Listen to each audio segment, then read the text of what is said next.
ओम प्रणाम भगवान। अ, गुरु नानक जी का गुरु नानक जी का अभी प्रकाश पर्व आने वाला है। 550 साल पूरे होने वाले हैं। तो एक बहुत ही अद्भुत, बहुत ही प्रीतिकर कथा है, बोध कथा उनसे संबंधित।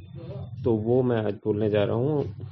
लाहौर के पास नानक एक गांव में गए और वह एक गांव में ठहरे। उस गांव में जो सबसे बड़ा धनपति था उसने आकर नानक के पैर छुए और नानक से कहा कि मेरे पास बहुत धन है, बहुत धन है, मेरा कोई पुत्र नहीं, मैं इस सारे के सारे धन को धर्म के काम में लगा देना चाहता हूँ।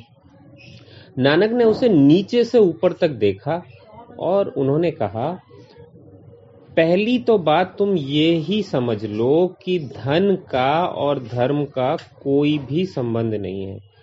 तुम्हें अगर ये ख्याल है कि तुम्हारे पास बहुत धन है तो पहली तो ये ही अयोग्यता हो गई तुम्हारे धर्म को जानने की।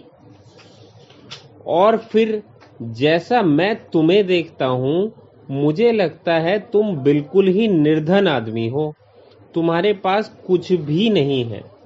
उस आदमी ने कहा, मेरे कपड़ों पर ना जाएं, मैं सीधा साधा दिखता हूं, लेकिन धन मेरे पास बहुत है। आप आज्ञा दें तो मैं दिखाऊं मेरे पास क्या क्या है। नानक ने कहा, अब तुम जब मानते ही नहीं तो मैं तुम्हें एक छोटा सा काम देता हूं, इसे तुम कर लेना। फिर कोई बड़ा काम होगा तो मैं तुम्हें अवश्य बताऊंगा, और अगर यह काम हो गया तो बड़ा काम भी बताऊंगा, क्योंकि तब साबित हो जाएगा कि तुम्हारे पास असली संपत्ति है, शक्ति है। और नानक ने एक कपड़ा सीने की छोटी सी सुई निकालकर उस आदमी को दी और कहा, इसे संभाल कर रख लो, और जब हम दोनों मर जाएं तो इसे वापस कर देना। और वह आदमी तो बहुत हैरान हुआ। नानक ने ये कैसी बात कही, ये कैसी पागलपन की बात कही। मरने के बाद सुई को कैसे वापस किया जा सकेगा?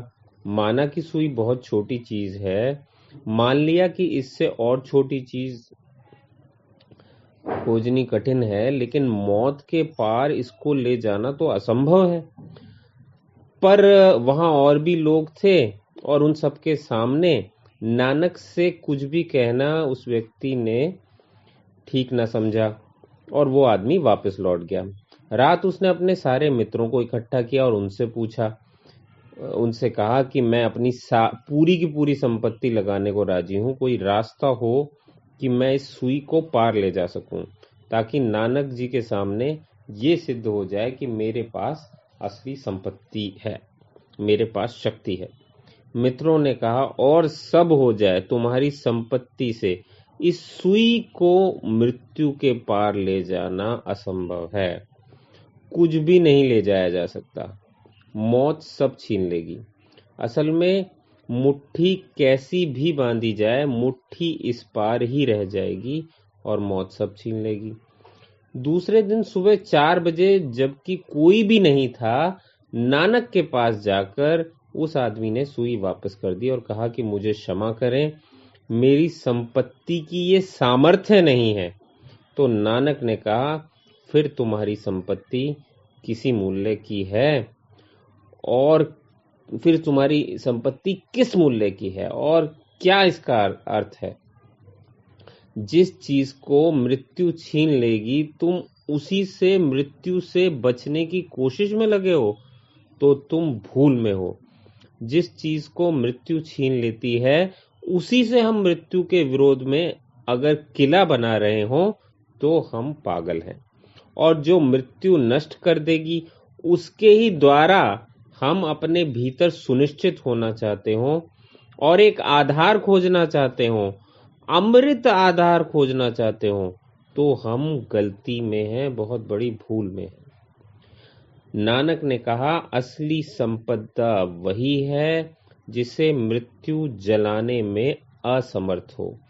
जो मृत्यु की लपटों से बच जाए, केवल वही संपत्ति है, और निश्चित ही वही संपत्ति है जो छीनी ना जा सके, और जो छीनी जा सके वह संपत्ति ही नहीं है, क्योंकि तब आप संपत्तिशाली नहीं हैं, केवल संपत्ति के आवरण में छुपे हुए दरिद्र भिखारी हैं।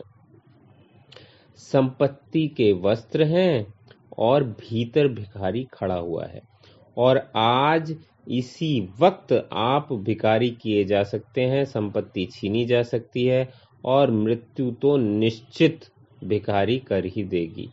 और यह भी स्मरण रखें कि जो आदमी जितना ज्यादा संपत्ति इकट्ठी करता है उतना ही उसका भिखमंगापन बढ़ता चला जाता है, और उसकी मांग बढ़ती चली जाती है, और उसका इकट्ठा करने का ख्याल बढ़ता चला जाता है। 5 हो तो 10 चाहिए, 10 हो तो 1000 चाहिए, 1000 हो तो और कुछ चाहिए। उसकी भिक्षा का कोई अंत नहीं है, उसकी भीख का कोई अंत नहीं है। इसलिए असली संपत्ति जो कि स्वयं में ही है उसे जान लेना चाहिए, ताकि स्वयं में ही स्वरूप का बोध हो सके। आज इतना ही भगवान। इस कथा में न केवल व्यवहारिक जीवन के लिए शिक्षाएं हैं, बल्कि पारमार्थ की तरफ भी एक सुंदर इशारा है। इस कथा का नाम है असली संपत्ति। धन्यवाद भगवान।